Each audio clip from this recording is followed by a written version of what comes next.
morning. It could be a short day. Could be. I wouldn't either. I'll take up some of the time. I won't need about 30 minutes. Oh, I got it. I appreciate that. All right, let's see. Mr. Aycock, you'll have the invocation this morning, and Mr. Mayo, you got pledge. Got minutes.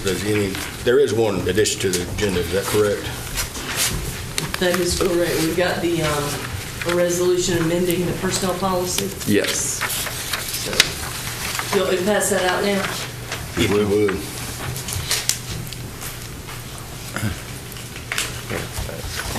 What was that doing? That's what I was just getting ready to ask. What y'all thought? Number 3. I was saying new business. Got one on there. Yeah. Number 3. Craig, would that be new business?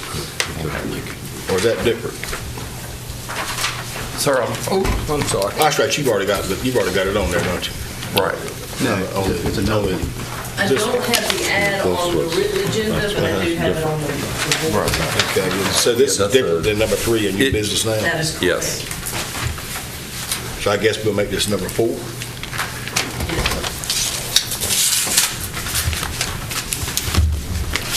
Under new business?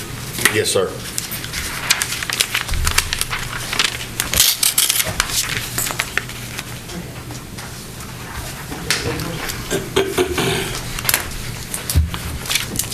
Is there anything else that needs to be added? No, sir. Okay. Then we have the special recognition, public comments. We do have one appointment, is that correct? Yes, one appointment. And unfinished business, you want to talk about that? Yes, sir. Thank you, Mr. Chairman. We do have the three-way memorandum of agreement between us, WCDA, and WCC about the Advanced Manufacturing Center. This agreement basically will end that relationship at the Dixie Trail site. Part of this agreement also says that we will reimburse what the community college has paid from their bond proceeds, which is the $575,489 cost. That will be reimbursed to them and put back and made them whole. At that point, the county and WCDA would own the building, and Crystal has already started marketing that building for sale. Okay. All right, then moving on to consent agenda and the budget amendments. Your first budget amendment is for the sewer fund. We're requesting to reallocate $50,000 for needed repairs. And then we are also asking to move $180,000 to cover our charges to the city of Goldsboro for the sewer. For central services, we are requesting to reallocate $28,500 to... Excuse me. Yes, sir. I'm sorry, I'm waking up this morning. Let me go back to this sewer thing. $50,000. The $50,000 reallocation, that is moving it from the contingency line item in the sewer fund to repairs and maintenance. He has some additional repairs that are needed to the meters. I think it's 6 out of 7 of the meters, I believe. It's going to cost us $50,000 to repair the meter? Repair and replace, yes, sir. Repair and replace. Is my understanding, yes, sir. Is that, excuse Mr. Chairman? Yes. Is that the meter that we just put in? Yes, it is. Yes, sir. What's wrong? What is wrong? Who? What? They put the wrong one. I'm trying to choose the right word. Better you than me. Who chose those meters, and now we already having to work on them or replace them? We were working with our engineering firm of municipal engineering. Okay, that's all I need to know. I'll talk to you about it one-on-one. Yes, sir. Mr. Chairman. Yes. I'm going to take it one step further. Somebody's got to be held responsible here. I think we need to look at our contract with them and hold him. I have. You have? Yes. All right. I'll hush. Thank you. I'm sorry. Not for hushing, but thank you. Waking us all up this morning. Moving on. Your second budget amendment is for $28,500. We're requesting to reallocate this from hospitalization to various salary line items. The majority of this is going to our retirees' health insurance. We have had some of the Medicare supplement premiums be increased this year, and we've also had additional retirees.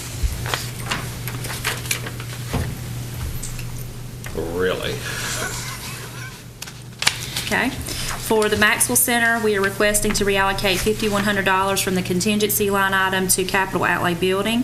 This is to cover the additional funds needed for the security. Additional doors were added to the access control, and they encountered difficulties with the handicap door openers.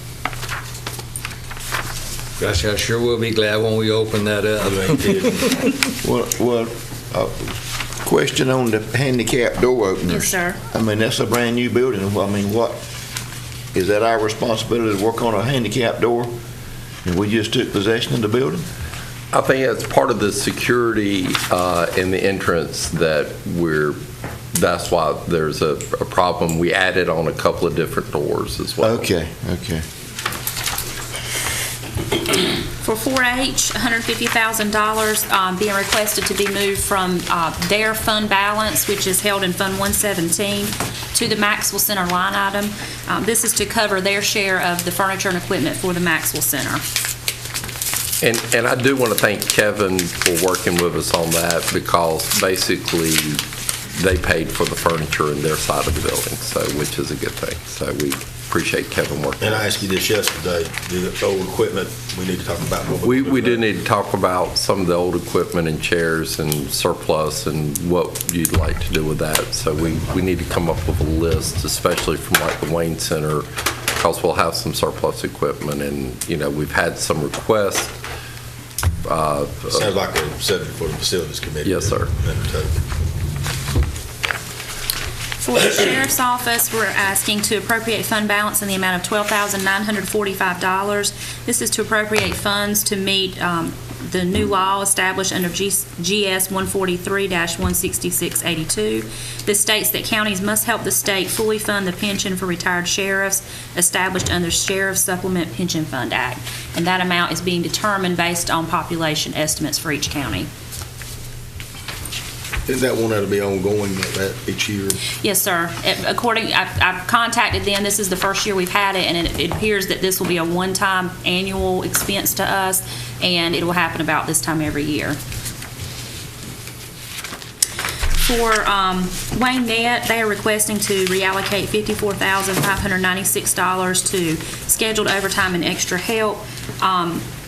They have had additional overtime because this is the first full year of operations since they've taken on some additional business due to the closing of Jazz. And I think they have also been working on reallocating some regular part-time employees that were deemed eligible for retirement but really shouldn't have been, because they're not actually regular part-time employees. So we're just moving those people to extra help, so we don't have to, they're not really eligible for retirement.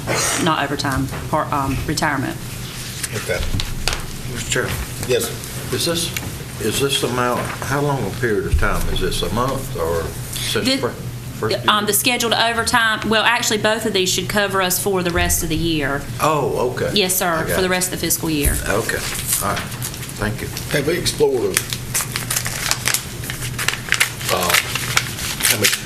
how we're doing in terms of making money since we've taken over for Johnson Allen Service? I'm not sure. I'm sure they are watching that, but I've not seen any figures recently, but I can certainly request that information from I'd like to see that. Okay. And just to let you know, we're going to separate those two out at budget time, so it'll, will not be under EMS's budget, so we're going to separate all that out. Okay. Excuse me. But my understanding is we are using revenues from Wayne Net to offset our costs over with EMS. Am I correct there? Well, it's just general fund revenue. It is all general fund revenue. Okay. So, but it does help justify some things if we can show a profit there as well. Okay. The next three, number 329, 331, and 335, these are all, these are OES, EMS, and Wayne Net. They've had fuel shortages in all of these departments, and I think it is due just basically to increased activity, but also to increases in fuel prices. So they are requesting to move monies over to cover those for the rest of the year, and we will be looking at this for budget as well to increase the allocation to that line item. For EMS, requesting to reallocate funds in the amount of $13,000 to assist us in covering the debt collection agency expenses. As you all know, as they collect more revenue or fees for us, it's based on a percentage of what they collect that we pay them. So they've actually been collecting more, so we are having to pay them more in fees. Excuse me. Yes, sir. Man, you're fast. I'm going to go back to 329, if I Okay. might. I really don't have a problem with a $5,000 increase and a $3,500, but a $37,000 increase? I mean, look at how large of a difference that is. Yes, sir. Did they that underestimate their cost? It could be, but this is also in the Wayne Net Fund, which is what we just went over with the salary line items, and this is their full year of operation since the increased capacity from Jazz. So I think for them, it's a combination of taking on additional calls. If you burned an extra $37,000 worth of gas, that's a lot of miles. I don't believe they did that.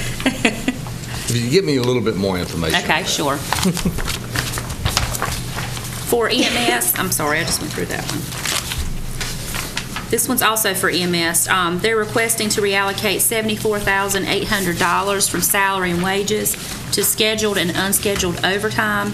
And they have written an explanation on this one, but they have had several vacancies in this department for various reasons, retirement, resignations, workers' comp.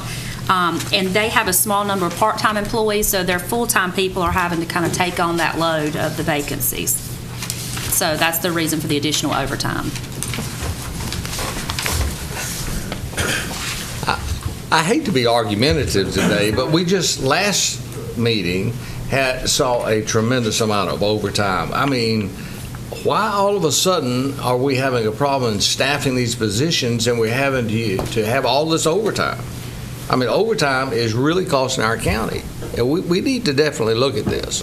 I mean, these $75,000 here and $75,000 there. All of a sudden, you got some serious money here. So I just think we need to look at our staffing to make sure that we are not doing all this overtime. And they are taking, I know we had some for the sheriffs last meeting too. They are taking it from existing salary line items, so they're not requesting additional salaries. They're taking it from their regular salary line items because those vacancies are not being filled and moving it to overtime. Doesn't solve the problem. I understand. I wanted to make sure it was clear that they're not appropriating more salaries. They're reallocating from one line item to the other. So it's not coming from our fund balance. Right, it's Right. not new money. And is that in their because budget. they don't have the full-time employees? Right. So if you don't have the full-time employees, somebody's got to stand in the gap. Correct. Okay, I just want to make sure. Mr. Chairman. Yes. Okay. And also, do we not need to compare call volume from last year and this year and see if the call volume is a whole lot greater than in previous? I mean, and that's part of your explanation is if the call volume is higher than it's been being. Am I not correct? Yeah. But also, as Allison said, some of our revenue has increased, especially on the EMS and Wayne Net side as well because of that call volume. So hopefully some of it will balance out, but I do agree with you. It's cheaper to pay regular salary than it is overtime. So, so we need to, we'll try to give you an answer of why we having so many unfilled positions. Okay. For the street assessment fund, we are requesting to move $35,325 from fund balance to this fund. This is anticipated to be repaid through the street assessments once this project is complete. And this is to cover a change order for milling asphalt for driveway transitions. Yes. On this project, the contractor do we have steps, increments that we're paying him as the project goes along, the contractor? Yes, sir. Okay. We need to be careful about how far we go with that because Mr. Parker is looking into some things, and I'll leave it at that. Yes, sir. And I know it's hard to answer this question, so I'll let you go next. Are we anticipating any more change orders out here? 'Cause, I mean, this just keeps on and on. It is. It's one of those things that I don't know if the blame is on the designer, if the blame is on the contractor, but we're having multiple change orders. I know those folks out there have got to be frustrated because this Right. project's just taking forever to complete. It is. I can tell you they are. Yeah. It is. You want to get a comment? Can I hear that explanation again in Yes, regards sir. to what this is for? This is for milling asphalt for driveway transitions. Price includes milling and hauling. All right, so let me get this Driveway straight. This transition. gentleman, or this company, put in a bid, got the low bid in order to do the things necessary to bring this up to state standards. And they didn't include milling the asphalt for the transition to the driveways? Yep. Now, something just not smelling right here. Well, I agree. But if I'm the contractor, that would have to be specified in the bid pack to begin with. You know, so that's, you know, if I'm the contractor, it's like, hey, I've got to do this, this is required. But it's one of those things that probably should have been in the bid pack to begin with as something that's required. Mr. Chairman, Yes, sir. I'm going to go back to my original a few weeks ago. How in the world can a contractor bid on a project like that and not put in changing out the driveway tile? That's, to me, that's the whole purpose of having a bid. Right. It's just like me, if I quote a machine part for a customer and I leave out 2 operations, guess what? I either cancel the order or I do the part and lose money or break even. Right. So I don't see it. We really need to jump into that, Mr. Parker, okay? Yes, sir. Please request additional information on that. I'd like to hear that. I mean, Okay. This is getting out of hand. well, I think it is too. I agree.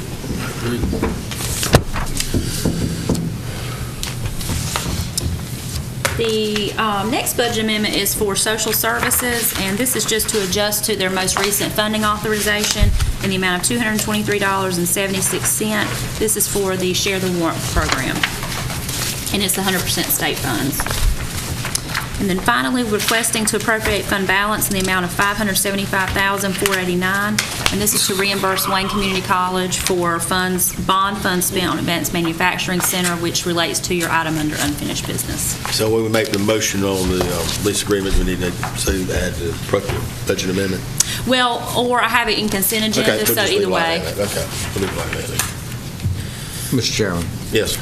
This is in fact part of the consent agenda, but I would like to request that we pull 339, which is the street assessment budget amendment, and tell me the difficulties I'm going to create by pulling that.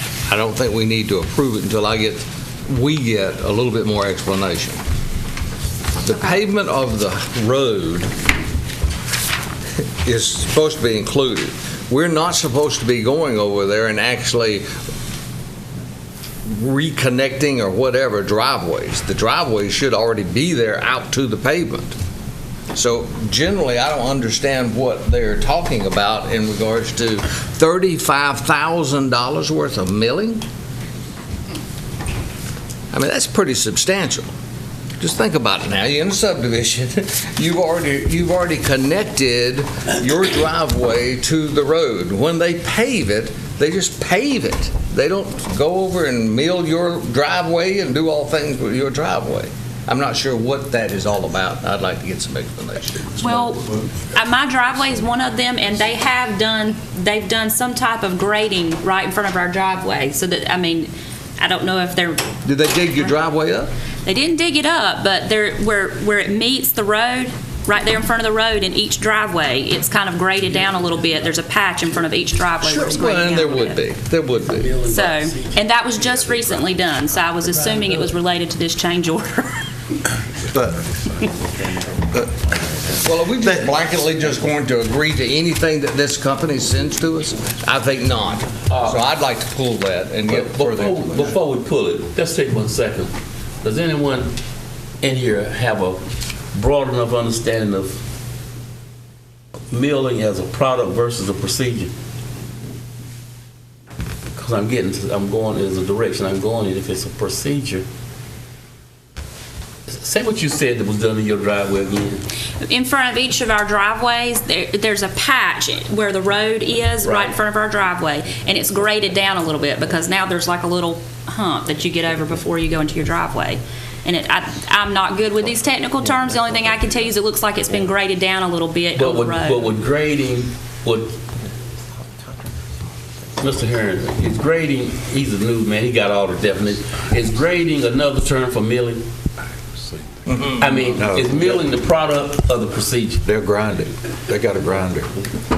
They got a diamond. They got And I may be using the wrong term. But what she said was that they did something in her driveway. Yeah, they cut a step in it. Okay, but my question before we delay this, is this something that has to be done to every driveway sporadically, or is something that, not taking up for the company, but it's something that would be added in as part of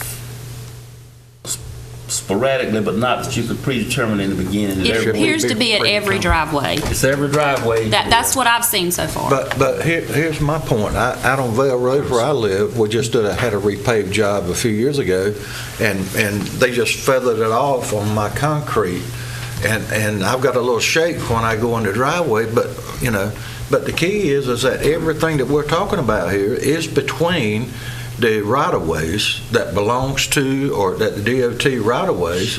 Why wasn't the expenses covered on everything that was between the DOT right-of-way? That's the question. Mr. Chairman. The answer to your question would be, at the most, it would be just some interest for 2 weeks. Right. But I think we can pull this and try to get some. Let me leave it. Ask for the explanation to your satisfaction. If you are satisfied with their explanation, then you can proceed on. And I did talk to Kendall about this, and he said, yeah, it's one of, if I have a fault at this point, it's not with the contractor, it is with the design of it, because a lot of these things should have been covered in design. Most contractors are only going to give you what the specs call for. And they're going to charge you for anything that is not in the specs. And my understanding is if this is state requirement and they have to do it, then they have to do it. But then that goes back to why did not the design have that as part of the entire bid package? That's correct. So I can't fault the contractor if it wasn't in the bid specs. But the engineer, I will leave it. Okay. I'll leave it. Right. We'll approve it, subject to your getting satisfactory Right. explanation. Okay. Is that fine? That'll be fine. Okay. Okay. I'm sorry, Mr. Chairman. No, that's okay. I've got concerns about that whole thing, too. All right. You have finished that. Yes. Thank you. And then the next is the support of HB 551, SB 595, the Marcy's Law. And you've looked at that, haven't you, Mr. Parker? Then there's no issues with us doing that.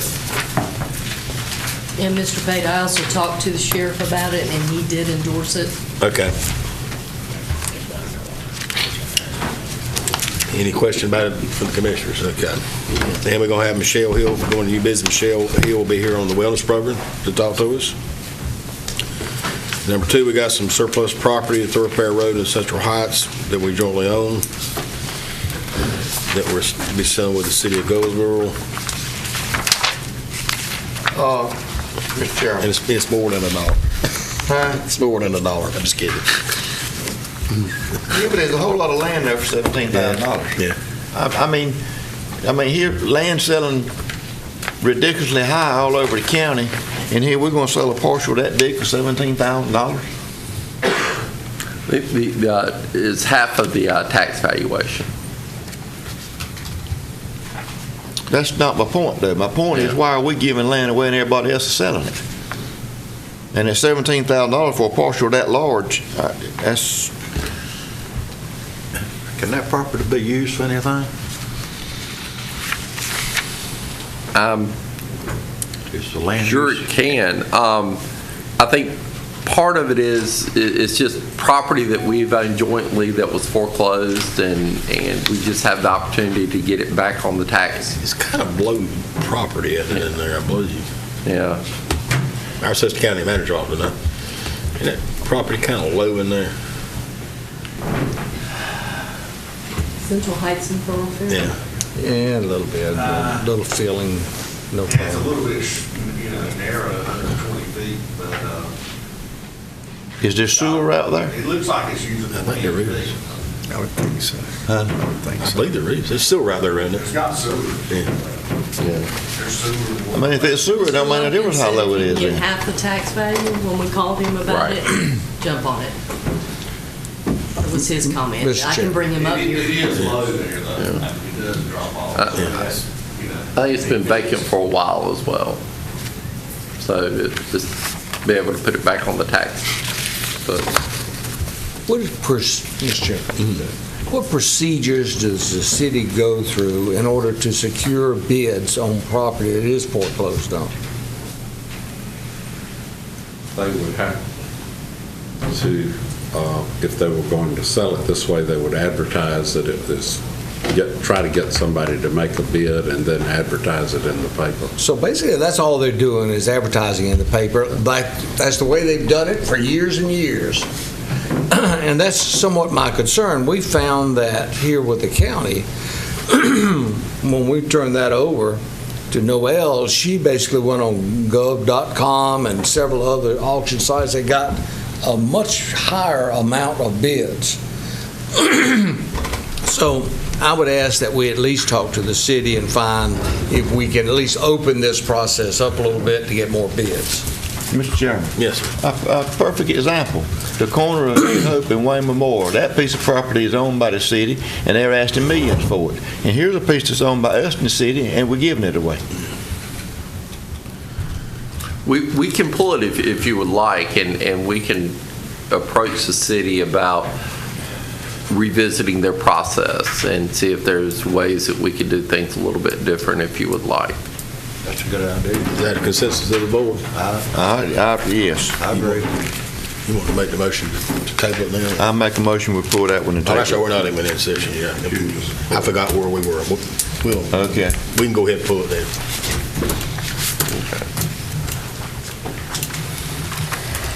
Okay. Number 3, resolution for the 21st Amendment Position Classification Plan. Thank you, Mr. Chairman. In working with our OES Director, Mel Powers, and working with the staff down at the animal shelter, we wanted, looking at ways that we can do things a little bit better and hopefully more efficiently. And one of the things that we would like to do is really to create a Chief Animal Control Officer position, someone that would be in control.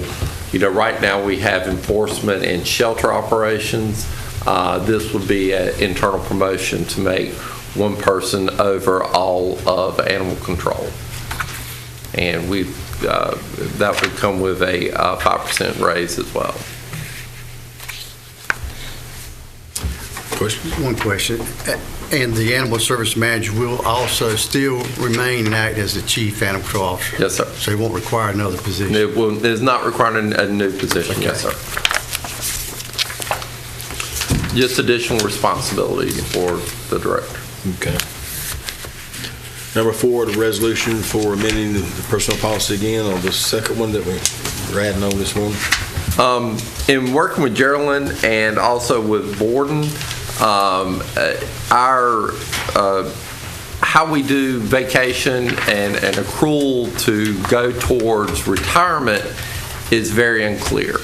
So in working with Geraldine, and I appreciate the work she's done on this, is we're just going to mirror the state's policy on accrued vacation and sick that will account towards state retirement. And then also under Article 11, tuition reimbursement, we've never been really clear in our personnel policy about what we will reimburse and what we will not reimburse. This gives clarity to that. Do we have a lot of participation in that? Tuition? Yeah. Some.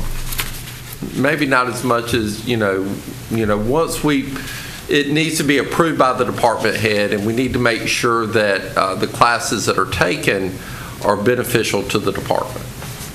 And so, it is pre-approval, not post-approval on those type things. Mr. Chairman, I have a problem with this. I mean, this is walked on, and this is pretty major change in regards to our personnel policy. I'd like to have a few days to study things rather than just be walked on. Now, let me give you an example. You've got a reimbursement plan down here that says so much per course. Is that correct? So when you're saying so much per course, if there are, how many courses are we speaking of in regards to get a doctorate degree or program? We have no one, since I've been here, who has worked on a doctorate degree. Most people take one course a semester simply because of their work schedule. We do have a few who take two, but most of the reimbursements that I see are either working toward their bachelor's degree or their master's degree. And we get about 10 to 12 participants a year in the entire program. Well, first of all, I wasn't aware that basically we were paying tuition for all county employees. And that basically is what I see here. No, that's always been in the policy. It's always been in the policy that we live and have a learn. tuition reimbursement program. What has not been in the policy is a clarification on how much we would accrue toward each level of degree. And it was my understanding before I came here that there had been some inconsistencies. So when I came, I followed the same procedures that Health and DSS were following, which is what they were following under the State Personnel Act. And I thought it was a good reimbursement plan. I just thought that somewhere in our policy, it needed to be written exactly what we would reimburse for each particular degree level. Mr. Chairman. I think he was first. So basically what you're saying, we've been doing this all along, it just has not been in the policy. Well, the amounts had not been in the policy. Okay. There's always been a policy for tuition reimbursement. So you're just cleaning up something that should have been cleaned up a long time ago? I'm just putting it in writing so there's no question about how much we reimburse for which degree program. And at your leisure, at any time, that amount can be changed, either increased or decreased. And it does also say to the availability of funds. And again, just because somebody does take a class does not mean that they are automatically, but it really depends on the availability of funds. Mr. Bennett? Look, I'd take that bet any day of the week, availability of funds from the county. Yes, sir. That really does, you might as well delete that portion of the sentence. Okay, go ahead. I had a question on the reimbursements. Is there any, do we have any stipulation on this reimbursement that the major that a person is majoring in has to relate to their job that they're doing? Yes, sir. There are two parts to the program. The first part, before they ever take the course, is a tuition application request, which has to go through their director and then come to me and state specifically what class they're taking. If the course is not job-related or business-related, it is not approved. Good. If it is approved, when they finish the course, then they have to submit the tuition reimbursement request. So they are not paid until after they have taken the course, with the stipulation that they have maintained the C average, Right. and that they have also turned in their receipts for their tuition. Okay. Now, if they should Stand up there leave, so they can hear the actual sound. I apologize. I'm sorry. But they're unable to hear it on the tape. What do you want me to continue on? If they should leave prior to having been here for a year before they completed, then they have an obligation to reimburse the county. That's good. That's good policy. So all that has always been in the personnel policy. The only thing that has not been there is the actual amount of reimbursement, which I think that we need to have written so there's no question of what we're reimbursing and for which programs. Okay. Thank you. Do we have That's clear. a line item about, I hate to go back to availability of funding again, but do we have a line item of how much funding we got sitting there to per year? We do, each department, am I right, Allison, They do has have a to- line item for educational That has to reimbursement. be budgeted, so that would be subject to your approval, and they would put in for that at the beginning of the year, or if they had someone that they did not anticipate at the beginning of the year, they would have to do it through a budget amendment. Well, I feel better that there are some limitations. I There are mean, so it definitely has to be work-related. Yes. It has to be work-related. We're not going to reimburse for basket weaving or for Golf 101. It's not going to happen. Right. It does have to be written prior to taking the class, what the course is, where they're taking the course at. That has to be signed off by the director. It then comes to me for approval, and then I send it back to the director. If the director does not approve it, then I'm certainly not going to. And in some cases, even if the director approves it, I may call and question it. But they do have to pre-apply for the application for the tuition reimbursement, and then they submit a separate form at the end of the course to apply for reimbursement for the class. And the good thing also, if you look at it, it says up to, an amount per course, because there are some courses out there that may be $1,000 per course, and we do not fully fund, there's a lot of online courses that are above and beyond. So we're not funding, if somebody goes, not picking on the University of Phoenix, but the University of Phoenix could be, $1,200 a course. It would have been nice if we had all that down here as well. Then I wouldn't have got my blood pressure up. Well, the policy has always been there. I didn't alter the policy. This is just an addition to the policy with the amount that we're reimbursed. I guess you probably use like in inspections, so they go from level 1 to 2, or electricians And those are more along the notaries lines or of that kind of thing. certifications than they are actually taking the class. Yeah, that's a little bit different because those are state certifications and they're required for their job. If somebody wanted to get, I'm thinking of nurse in at the health department, if she's a CA now and she wanted to be, what's the nurse above that, RN? An LPN. LPN. That she could go to class and we would help her get that LPN. That's where the tuition reimbursement is. Okay, good with that. Oh, well, while we're here, let's talk the first portion of this, because that seems to be a major change or something going on. It's not a change. The first portion, when I read it, I had to read it 3 times frontwards and backwards to understand. Well, you're in personnel. You can imagine and these. this is true. It's saying the same thing. I just thought it would be simpler if we simply mirrored the wording that is written with the local government employees. We have exactly the same wording they do, and that makes it much simpler for our employees to understand. So we're really not changing policy, we're just No. changing the wording. We're just changing the Right. wording. Is that correct? That is absolutely correct. It just makes it easier to understand and to follow. And we retired state employees, this is exactly the That's same thing. exactly what's in their book. Right. I remove all objections. Well, you've got your explanation, that's what you asked for. Thank you. All right, after that, county manager comments, board of commissioners, and we do need a closed session this morning, is that correct? And that is for, One's to talk to me to retain attorney-client privilege. One is to consider the qualifications of, is the expansion of industries or businesses in the county. all right, is there a motion to go to closed session? So moved. Motion on the floor, there's no discussion, we're in closed session.